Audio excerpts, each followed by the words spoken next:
네, 유승민 작가와 함께합니다. 어서 오세요. 안녕하세요. 네, 오늘은 어떤 내용을 취재해 오셨습니까? 예, 요즘 그 역대급 폭우라고 불리는 요 며칠 전국 곳곳에서 비 피해가 발생하고 있습니다. 그렇죠. 그런데 이 비를 뚫고 배달하는 사람들의 이야기를 좀 오늘 취재를 해봤습니다.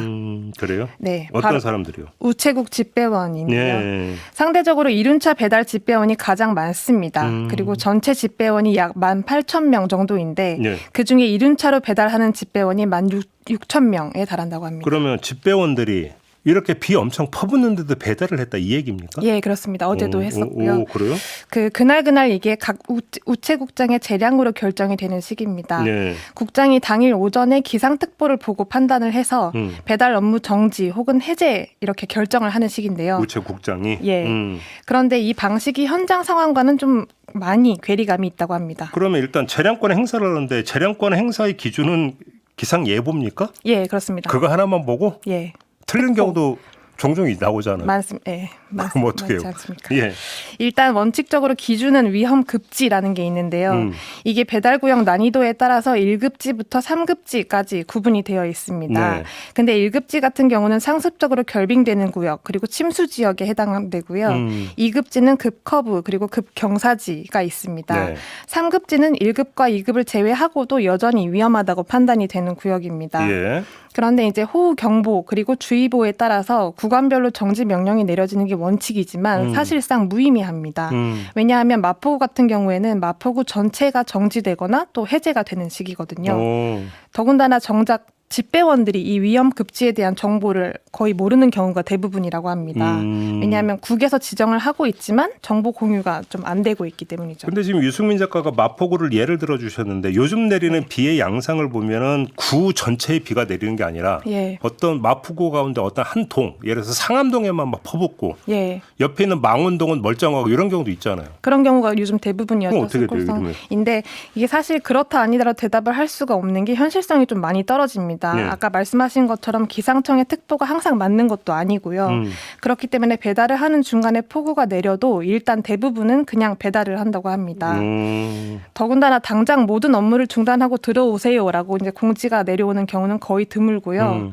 업무 정지가 내려올 경우에는 우체국에서 문자를 보내는데 그 내용이 시한성 우편물까지는 배달하고 조기 귀국하라라는 내용이라고 합니다. 귀국이 이제 한국이 아니라 우체국 얘기하는 거죠? 그렇습니다. 예. 근데 시한성 우편물이 뭐예요?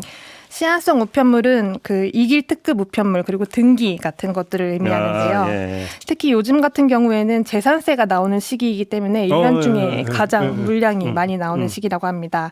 그렇기 때문에 그런데 이제 시한성이 또 다른 의미가 있었습니다. 네. 그게 뭐냐면 가령 어제 방문을 했는데 사람이 집에 없다. 그러면 오늘 가겠습니다라고 적어 놓겠죠. 예, 그 쪽지 붙이죠. 맞아요. 예. 예. 그것도 이제 주민과의 약속이 되기 때문에 가야 하는 상황이 되는 그럼 겁니다. 무조건 가야 됩니까? 예. 결과적으로 그 모든 게 다 시한성 우편물에 해당이 되는 거고요.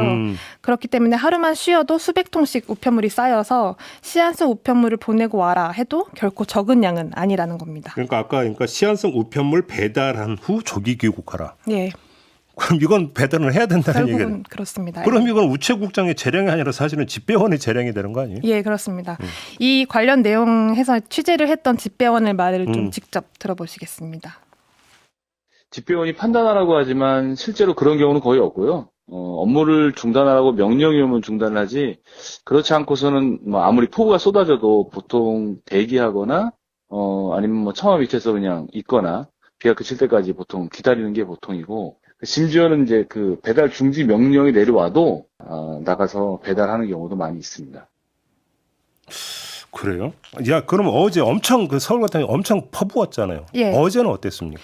어제 그 수도권의 또 다른 지역을 취재해 봤는데요. 해당 지역 같은 경우에는 오전에 비가 잦아들 거다라면서 정상 배달을 시켰다고 합니다. 어제요? 예. 그래요? 네, 경기도였는데요. 예. 그런데 비가 계속 내리니 이제 우체국에서도 형식적으로 업무 정지 명령을 내리긴 했는데 배달을 그만할 수 있는 상황은 또 아니었다고 합니다. 네. 관련 이야기도 좀 들어보시겠습니다. 예. 10시쯤에 나가는데 비가 엄청 오더라고, 그때는 또. 네. 그러니까 또 이제 우체국에서 또 이제 문자를 또 보냈죠, 직원들한테. 업무하기가 좀 곤란하면은 배달 하지 말고 귀국해라고 이렇게 문자가 들어왔는데. 근데 들어오고 쉽지만은 이제 어저께 물량이랑 오늘 물량이랑 엄청 많잖아요. 그걸 또 안 하게 되면 밀린 거에다가 내일 것까지 하려고 그러면은 심리적으로 부담이 엄청나게 그게 심해요, 그게. 그러니까 어쩔 수 없이 오늘도 저도 비 맞으면서 그냥 다 하고 들어온 거예요, 지금. 그냥 집배원 알아서 하라 그러는데 대책이 없는 거죠, 우체국에서도. 대책이. 지금 이 목소리의 주인공이 박종길 집배원? 예. 그리고 첫 번째로 들으셨던 거는 고광환 공공운수노조의 그 민주우체국본부의 위원장입니다. 예. 결국 이 박종길 집배원 같은 경우에는 어제 하루 동안 배달한 물량이 450개에 달한다고 했고요. 450개? 예. 예. 이틀치였습니다. 네. 정리하자면 우체국장의 재량 명령이 실효성이 좀 부족하다는 겁니다. 사실상 집배원 개개인한테 책임이 가는 구조이고요. 네. 결국 안전과 직결되는 문제이기 때문에 보완이 좀 필요해 보입니다. 네.